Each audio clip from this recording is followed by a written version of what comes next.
Oh, is this going to cool us down in this weather? Yep, it's a new project for Shed Hacks for the youngsters. I suppose, what age group do you think, Jake? I was thinking quite Maybe 13 or 14. 13 or 14, possibly. Obviously, just showing some new skills for Shed Hacks. Haven't done one for a while, have we, Jake? No. Just notice it's 31 degrees in the shed here. Cool. It's a warm one. Okay. That's one I've made earlier, and that teaches some scroll saw work. And I could make that a shed hacker, couldn't I? And I'm making this other one. What sort of detail? I've got some laser cut work there, a little trimming there. And I'll just turn it on so you can see it. Yeah, we haven't done a shed hacker for a while. Yeah. Oh, it's a nice breeze. Nice, it has worked really well. Cools us down. There you go. So that's that. Yeah, the sort of skills involved. Oh, I see Scroll you've saw work. twisted the wires there. Twisted the wires and the drill. Looks bit of neat. soldering. Basic electrics. Bit of countersinking there. On the bottom. My name on there. Oh dear. Right. Okay, this one I think is more... I don't know. Is it... What do you think? It's a bit It looks like a different. plane. It is. The fit here, I could do some better detailing here to perhaps hide the motor. It's an interference fit, so I've in effect cut it so it just wedges in. But it works really well, and I've done some extra detail here so the battery unit can come out, and I've made a little pivoting point there. There's the pivot point there, and that's the screw holding the wing on. Works really well, that one. Looks nice. Oh, it's quite a draft on that one. I might want to keep that one. I like that one. And what I'm doing, I'm just about to screw the base on, so I'll do that. Got a bit of a hay fever today, Jake. Yeah, it's not I good. often get that, you know, but it's these hot days. So let's come round this way, and I've pilot hold the positions for the screws there. It's countersunk on the back there, and that will go in there, and that will go in there, and flat-headed screwdriver, little woodworking brass screw with countersunk head, and that will go in there. Would there be any advantage to using a brass screw rather than a normal one? And no, you could use a electroplated or zinc plated one, couldn't you? Standard screw. I think the brass just looks like nicer, really. That goes in there.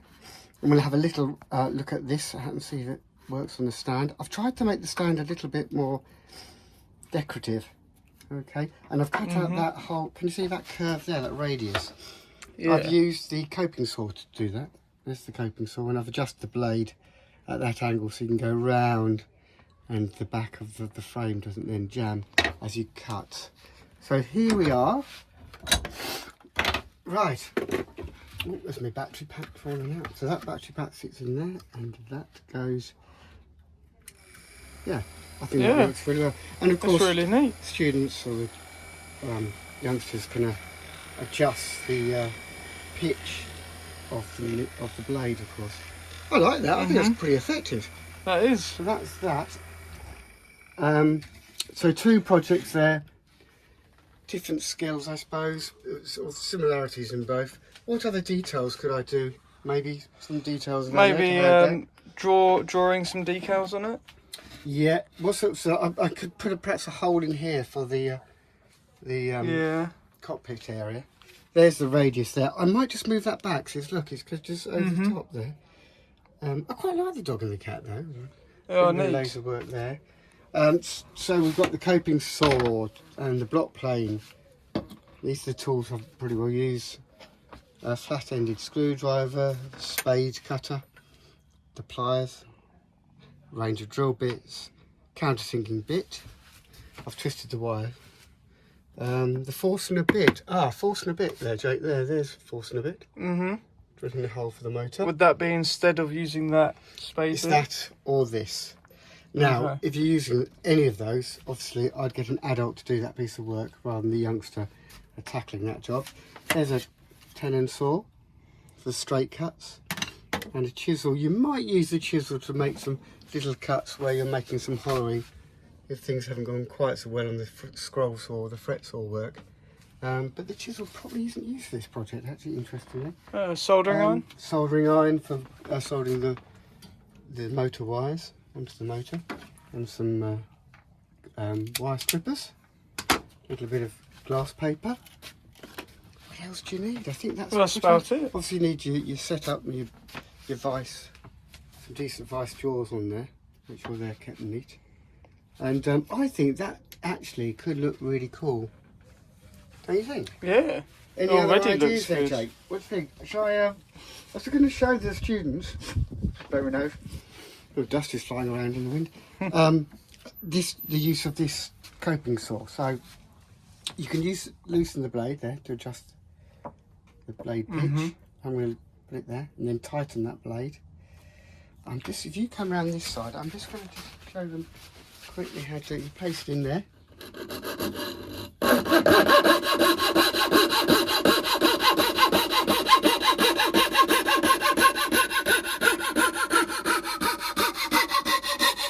There you go.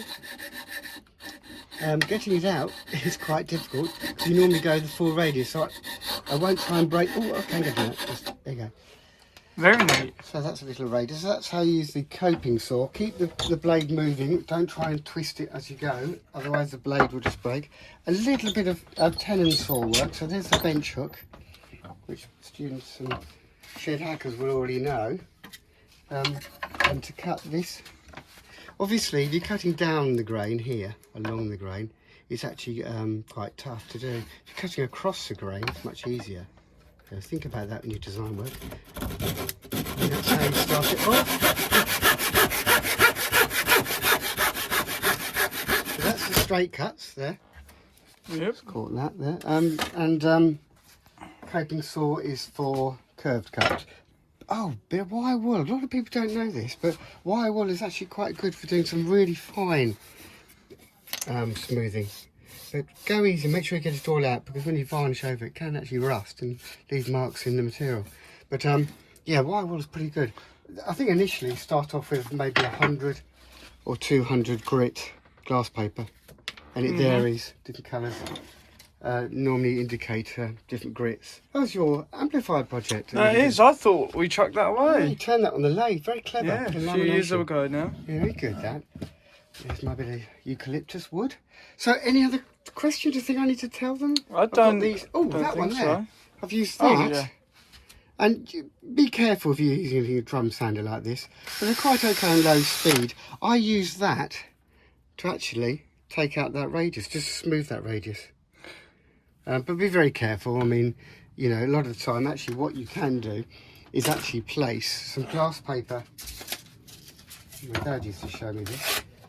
Place some glass paper actually over the file and use that as your radius to then file out that there or that area there, holding both sides of the file. That's a neat trick. In that sort of action there. Anyway, there we go. I think that's it. That's the file. Do we mention file candidates? Yeah, we've mentioned all the We tools. mentioned Got the tools, glass papers. yeah. That's Right, everything. Okay, Shed Hackers, I hope this new video, we haven't done one for about a year, I hope this new video is a bit more entertaining for you. Jake's Yeah. back here after his college course is finished now. So, On Father's Day as well. yeah, Father's Day today, yes, thanks for making me dinner. It's been a nice day, a bit of golf today, wasn't it? That was lovely. Okay, right, anything else, Jake? No, that's it. Nice to have you back, of course. Yes. Hi guys, and I hope you enjoy this video.